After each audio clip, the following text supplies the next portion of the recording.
Hello, I'm Asha Nayaswami, and today I'm talking to my friend Navashen. And for the third day in a row, we're at the Camano Island Ananda Farm in the Pacific Northwest.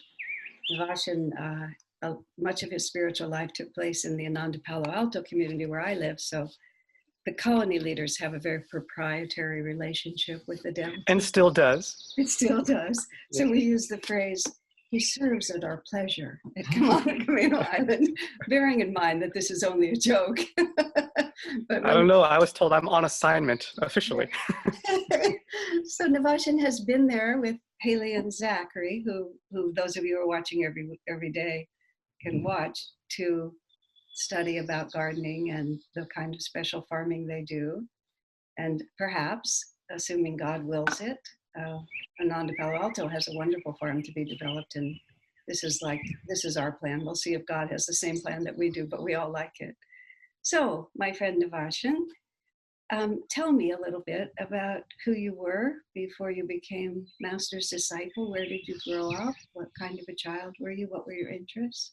Oh, I was a gem. I was the Well, I think it's what your mother thinks. everything the parents would want a child to be.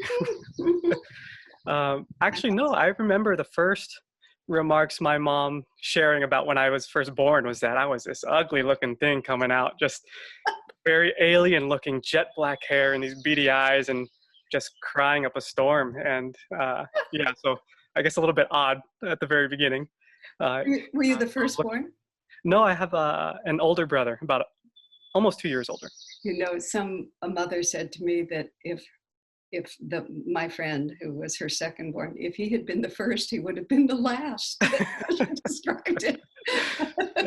So anyway, there you were this alien. Yeah, and I apparently just cried. I was a big crier growing up, especially in the young years, but I can even remember all the way up until middle school just having that as a major part of my life, some kind of frustration and sadness. And looking back, a lot of it had to do was with my relationship with my brother and my own personal nature or desire to have an independent space and have quiet and peace and quiet. And he, by nature, was very restless, very much needing a lot of stimulus. And so that naturally was a conflict between us two. And so a lot of my childhood was this resistance and this sadness every time, knowing every day we were probably going to have to butt heads and have some kind of confrontation stemming from good nature, but just that, I guess, more natural instinct of mine to be quiet and independent and have my own space, and his not that. It was just a lot of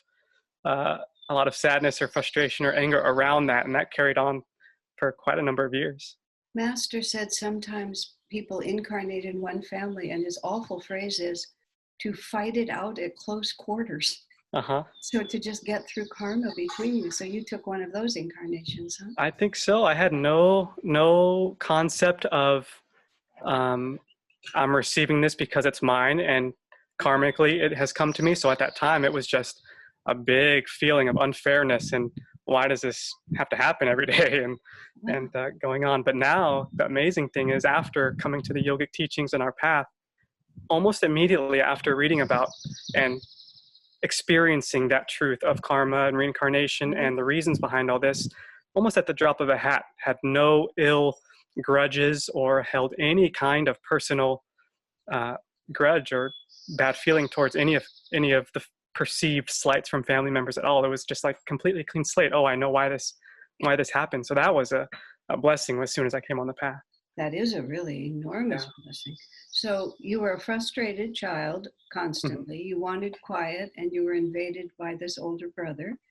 Is there anything else notable, or did that consume your whole childhood? Did you have any? It felt all-consuming, but I'll add my name to the long list of young boys and girls, I guess, whose outlet was athletics, and really found a nice avenue for happiness through athletics. And just looking back at it now, it was just moving all of the energy that had an inherent good feeling to me. I didn't know why I liked it. I just enjoyed having the physical body to master in whatever sport it was, whatever athletic endeavor it was, and the focus and the concentration that it brought. I didn't understand it then that that's what I was really looking for, that kind of one-pointed focus that you get when you're really immersed in something. But understanding back now, I realized that was a huge part of it, is having inherent sense of joy coming from that kind of a focus and concentration. That's very interesting. You mentioned that your frustration lasted all the way through middle school. Did things get better when you got into high school, or? Yeah, our family, at that time, my mom had remarried and my stepfather was from the Northeast. And so we moved from Las Vegas to Western Massachusetts, where my stepfather had grown up and had family ties. And so my brother was also with us when we moved, but he was only there for a year before moving back to Las Vegas to be with my father. And so that was sort of the clean separation that I needed, of feeling like I had personal space to be my own person and to not have this kind of underlying tension always around. Right. How very interesting. So what did you do as your own person besides athletics? Were you thinking about life, or were you just growing up without much? Yeah, at that point, no real interest caught me other than athletics up until towards the later end of college. So I was really enjoying my time with sport and athletics, and having that independence from my parents enough. My mother especially was super supportive of giving me space and letting me find my own way. And at that time, it was just being with my peers and mainly through athletics. And was there any spiritual context to your upbringing? Was there any church going or? Yeah, my mother's side of the family is from Mexico. And so she grew up with the Catholic tradition. And as we were young boys growing up, that was also a part of what we had to go through, was going to church every Sunday, and Catholic catechism and all of the organized parts around a young person getting first communion and all that, which I went through the motions of it, the formalities. It's all very vague because I was just doing it, but really was regretting it, and just not at all. It was a source of, I guess that at that time, I was holding that grudge of why you're taking me away from what is giving me happiness and putting me amidst people who don't know what they're talking about. It's really impressive how many people who end up on the yogic path just found church just like beyond irrelevant. Did you have any awareness of Jesus as separate from the church, or was it just all one uninteresting package? How it was presented, it was all tied together. And but even though it was all tied together, I didn't necessarily hold a grudge against Jesus. It was kind of clear how the people who were teaching just had no clarity in themselves and in the teachings. And so I don't think I made a distinction between the two, but I certainly didn't have a particular grudge against Jesus himself. Well, that's good. I'm sure he appreciates that. I was certainly put off towards religion, organized religion in general, up until, I guess, when we got to high school is when my mother decided that we could make our own decision in terms of going to church and all that. And so there was a pretty clean break at that point. Sunday morning sports after that, huh? I guess so, yeah.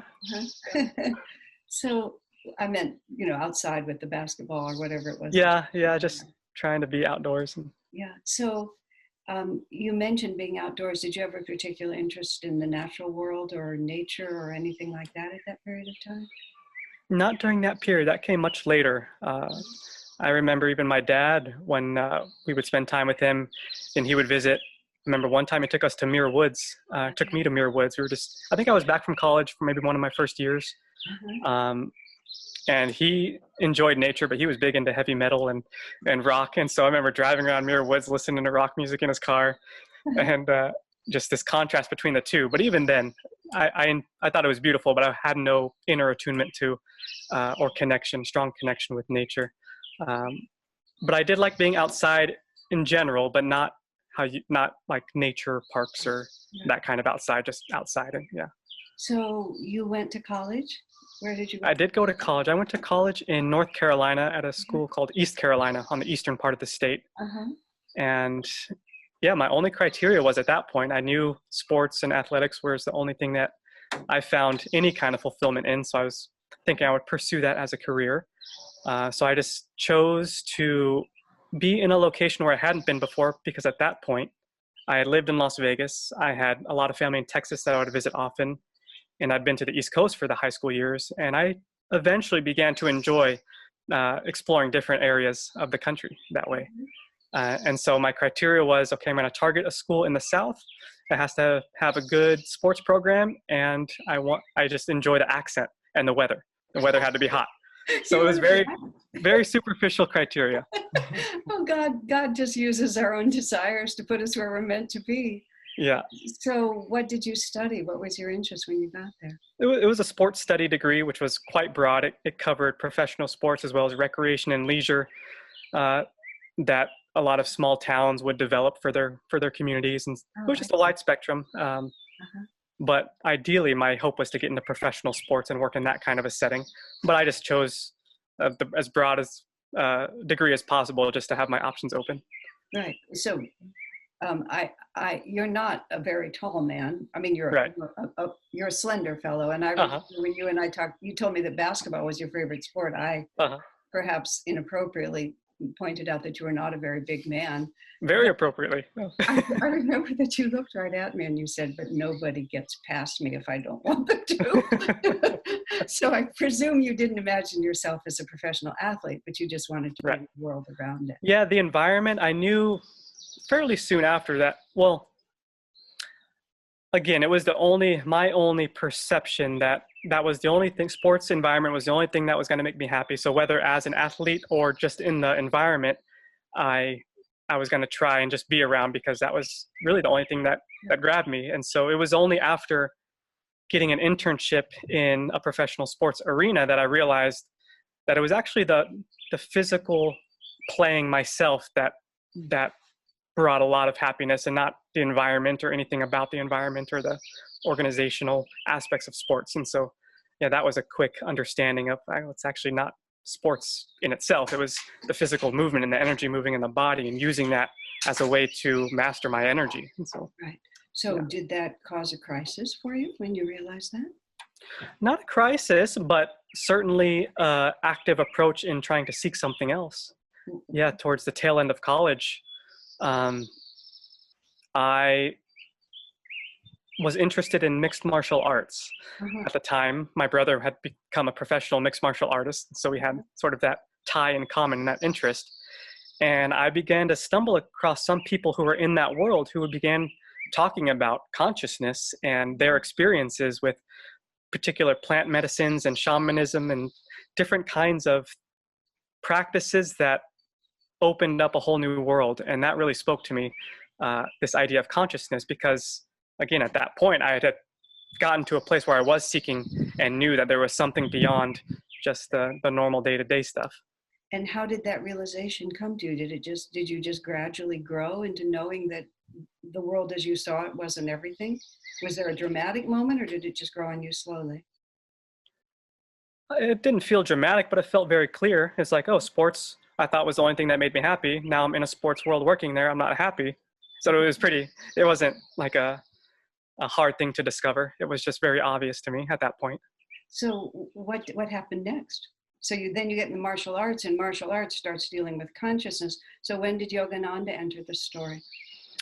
A roommate of mine in college, he was still in college. I had already graduated, and he was taking an Eastern philosophy or Eastern religion class, and knew by at that point I had been generally searching for something else for the last year and a half. And he had the autobiography of a yogi, and he suggested that I might be interested in reading it. And so at that point, he just gave it to me, and I fell in love. Fell in love just that fast? Yeah, I'm not a reader, hardly read anything growing up. But that book I just read constantly while I was at my working job, because in baseball, I had a lot of chunks of the day where I wasn't doing anything. It's during the off season. And so that's what I had fell into in my job. But the autobiography really got me through a lot of it. And I just read it and read it and read it. And that was the next step. So then after that, how did you get from Carolina to California? So I tried signing up for the lessons via online through Self-Realization Fellowship, Uh-huh. for a couple of weeks, I tried to have some kind of communication to get these lessons, but something wasn't happening. I wasn't able to get them somehow. And so it was only a couple of weeks of trying that before I just started online search for Yogananda and meditation, and Ananda came up. So I immediately went to on Ananda's website and began to explore, and saw all of their free resources by Swami, and all of his books that they had listed, at least a handful, Uh-huh. as well as yours and Davies at that point, and just was rifling through all of those, easy reading and feeling like it's the only, I guess in romantic relationships, when you find your life partner, I guess that's the only way I can relate to it, how people might understand it. But I had never had that feeling before of knowing that these are my people and these are mine, and Swami's mine and Yogananda's mine, and they're who I am and who I want to become. And so that was the next step of finding Ananda online, reading the books, and calling communities to see if there's any openings for me to live near Uh-huh. And or then live in. you ended up in Palo Alto. I know. How did you end up with us?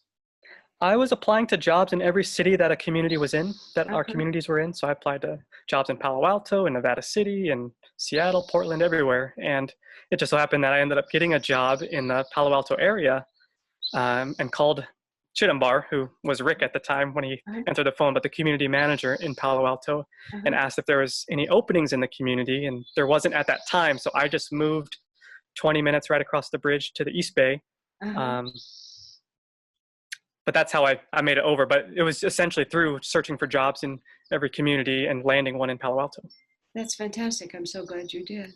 Yeah, it took wasn't quite Swamiji's day or two after reading the AOI, but I Uh-huh. felt a certain responsibility inwardly to finish out my job, my professional season, because there's a lot of turnover. And so it wasn't expected that I stay year to year, but it was strongly suggested that I stay if we're in season to finish out. And it felt right to me to do that, although my heart was certainly already moving towards Palo Alto and the community. So fasting forward, you came and you lived in our Palo Alto community. I know you eventually quit your outside job and came to just work on the Sangha, just home job and church in one place.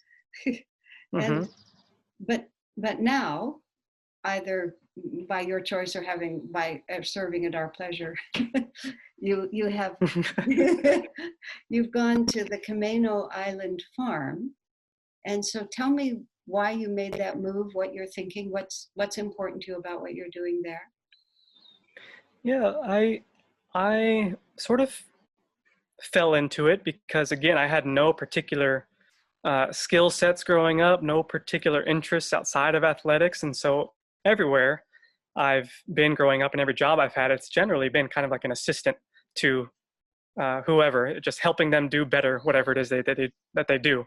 Mm-hmm. So even when I came to Ananda, I had no real idea of how I could best serve, but I knew I just wanted to serve and serve this work and serve Master and Swamiji through this work. And so I was able to begin. Shanti, was the church manager, or is still, asked me if I could come on to do anything. Really, I didn't really know what she had in mind, but it started off with teaching meditation, since that seemed like a obvious thing to at least plug into. But I was learning tech skills from Dumbara, who was there, and he was operating all of our sound equipment and some of the video stuff. So I just began learning all these different things that you learn at Ananda, because we have so many different outlets and areas in which we serve, and each one is its own. You could learn a whole bunch about any one of them. And so I just started to learn a little bit in almost all the different arenas. And eventually, 2 years ago, I somehow went to Santa Cruz with a friend and hopped into their bookstore and came across this book on companion planting and gardening. Mm-hmm. And I don't know why it spoke to me, but just how it was written, how it was laid out, very friendly, very quirky. But something about it spoke to me, and I wasn't necessarily even looking for it, but at that time, I was just trying to follow the energy, and there seemed to be a lot of energy around it. Again, sometimes there's just these pockets of feeling that come up around a certain area that leave you with a sense of feeling that you hadn't felt before. And this was one of them. I just thought it'd be smart to follow it and follow up with it and see where it might lead. And that quickly led to the person who was taking care of our church grounds, our temple grounds, not being able to do so anymore. And so that's when I was asked to try to serve and fill in that arena. And I really began to tune into nature and the teachings, our teachings, and how it applies to nature and how we can be stewards of life in that way through nature. And so I just was trying to really see how you could apply these teachings into that specific arena, and was falling in love with it and seeing a lot of benefit come from it. And then the idea came up to visit Camano Island for a longer chunk of time to learn some of the things that they're doing here that are a little bit more in tune with our teachings as applied to agriculture and nature. And prior to that, my own idea was we have a farm in Palo Alto in Half Moon Bay that I think could really be something. And so it just felt like a natural thing to immerse myself in the spirit here on Camano Island, less so the actual techniques of the gardening, but the community building aspects more so. And then when I come back to try and serve the farm there in a meaningful way. Can you tell me is it possible for you to summarize how our teachings apply to cooperating with nature? What ideas come to you when you think like that? I think cultivating life in everything, that's how I am, at least right now, approaching it, and how I am able to, that's the question I ask when I move throughout the day. How can I bring more life to this area? And I know Zach was talking, or maybe it was Haley, mentioning about the traditional agricultural methods where you're just stripping life away from the land, and you just see the effects of what happens when life is taken away. And I was really impressed at the reminder of when Swami talks about people like Bharat and Dana, of how they've taken their natural interests and applied our teachings to them and created this whole new avenue of how we can spiritualize these different aspects. And so that's how I'm trying to view farming and agriculture and the question that I'm able to come back to is, how can I bring more life into this particular practice? And it just comes with all kinds of ideas.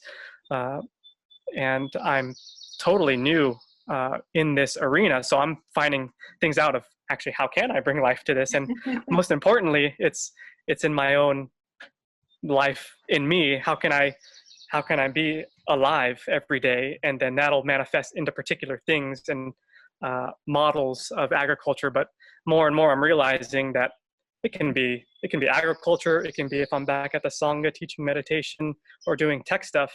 If I'm alive inside, then that's really the only thing that's worthwhile. And it doesn't really matter the form it takes. And so while I love agriculture and I love this arena, I'm totally aware of it's what I bring to it that's making it what it is, and that'll make anything lasting.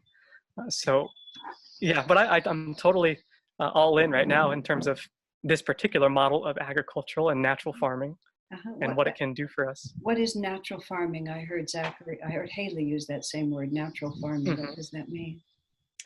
A lot of observation of how nature works by itself first, of a lot of like the forest floor, how you build it naturally by itself will build its own topsoil without any intervention. You know, you have the falling of the leaves when the wintertime comes, it mixes into the soil. You have all the life of the creatures in the soil just continuing to compost it.